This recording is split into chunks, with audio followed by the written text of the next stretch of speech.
Hello बच्चों बच्चों आज के इस वीडियो में मैंने टॉपिक लिया है रदरफोर्ड का अल्फा कणों का प्रकीर्णन प्रयोग। इस प्रयोग को हम एक और नाम से जानते हैं, नाभिक की खोज।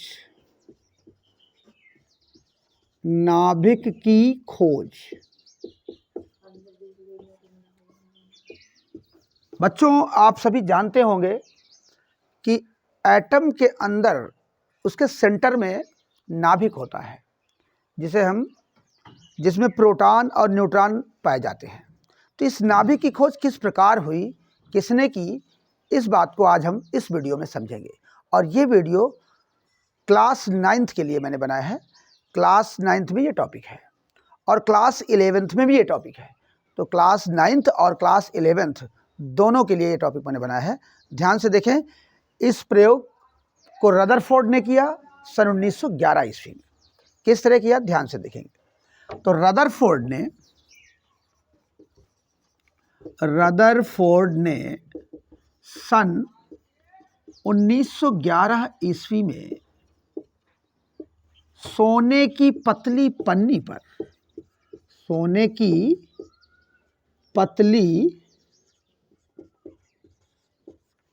पन्नी या झिल्ली कह लीजिए, पतली पन्नी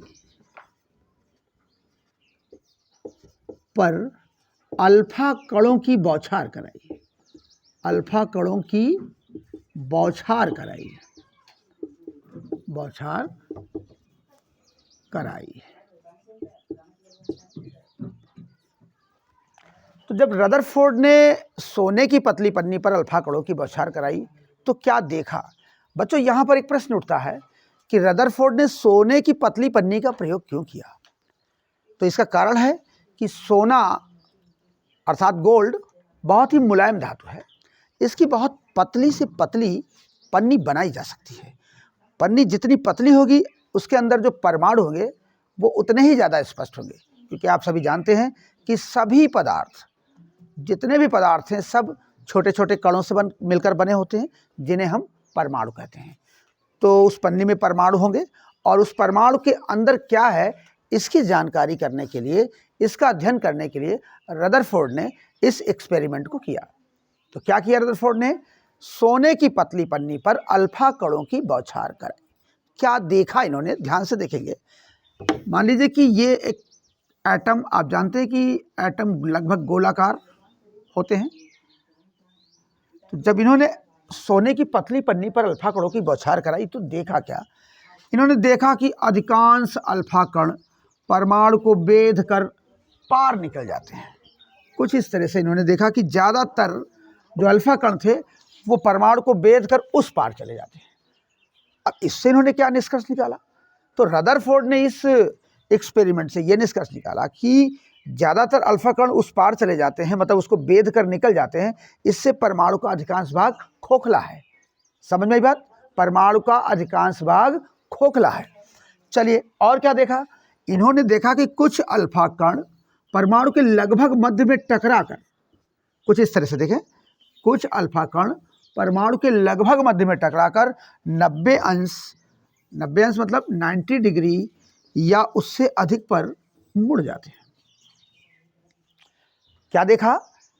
इन्होंने देखा कि अधिकांश अल्फा कण परमाणु को बेधकर पार निकल जाते हैं।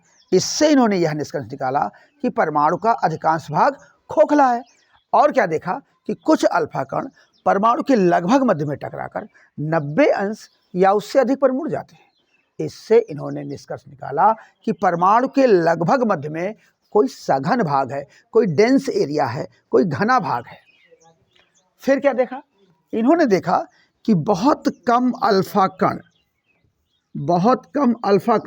लगभग 20,000 अल्फा कणों में से एक अल्फा कण, यदि किसी परमाणु के अंदर से 20,000 अल्फा कण निकाले गए हों तो उसमें से एक अल्फा कण ऐसा था जो परमाणु के ठीक मध्य में टकराकर उसी मार्ग पर वापस लौट जाता है। क्या देखा कि कुछ अल्फा कण लगभग 20,000 में से एक अल्फा कण परमाणु के ठीक मध्य में टकराता है और उसी मार्ग पर वापस लौट आता है।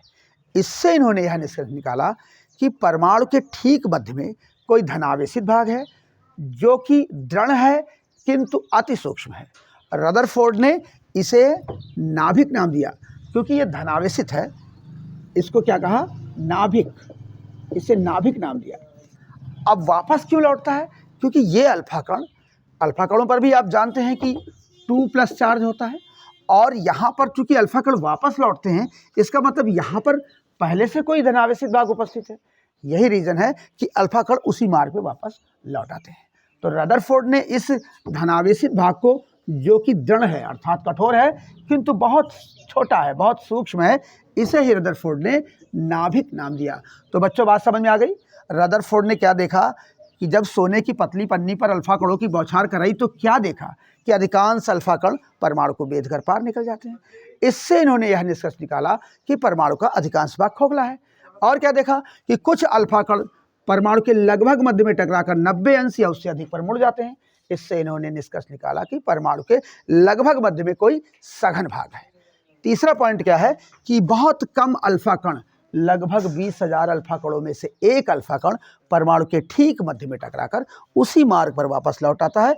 इससे इन्होंने निष्कर्ष निकाला कि परमाणु के ठीक मध्य में कोई धनावेशित भाग है जो कि दृढ़ है किंतु अति सूक्ष्म है। रदरफोर्ड ने इसे नाभिक नाम दिया। तो बच्चों बात समझ में आई? इस प्रकार रदरफोर्ड ने परमाणु के सेंटर पर एक धनावेशित भाग की खोज की जिसे नाभिक कहते हैं। तो आशा है कि आपको ये वीडियो समझ में आया होगा, सारी बातें समझ में आ गई होंगी। यदि कोई दिक्कत है, कोई प्रॉब्लम है, तो आप कमेंट बॉक्स में कमेंट करिए और मेरे चैनल को सब्सक्राइब करिए और लाइक करिए। धन्यवाद।